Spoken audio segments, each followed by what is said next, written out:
We're doing a high-end Damascus knife at Buckmaster's. You squeeze it in there tight, draw through. That's the real Damascus. I can tell right now, it's hard, very hard. It's slippery feeling. Keep that pressure on them, bring the back of the knife up. That keeps the original edge on your blades.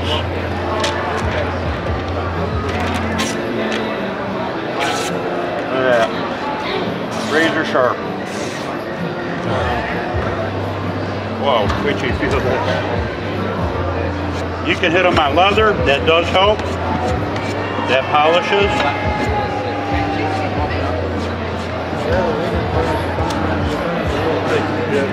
Take the burrs off the head. A little piece of it. All right.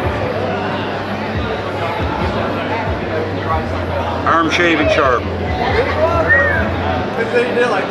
Feel it. How's that feel, buddy?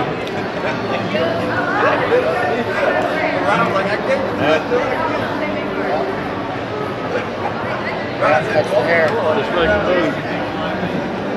Wow. There ain't too many sharpeners that can put an edge on Damascus. Yeah. Now, as soon as I pulled that through, you can feel the temper in it. It's hard. Yeah. Look at a green one. Get yourself a green one. A little oil always helps too. That is nice. You got that for Pretty much every adult uses a knife of some sort, whether you're cooking, hunting, fishing, or working. Therefore, pretty much every adult could use the Block Knife Sharpener, the hottest selling handheld knife sharpener in America. Again, these sharpeners take little to no steel off your blade and deliver razor-sharp results. The Block Knife Sharpener is great for fillet knives, kitchen knives, pocket knives, everyday work tools, and more. A dull blade's actually more dangerous than one that's sharp. Stay safe with the Block Knife Sharpener. See demonstrations or order online, blocksharpener.net. Lifetime guarantee and free shipping within 24 hours.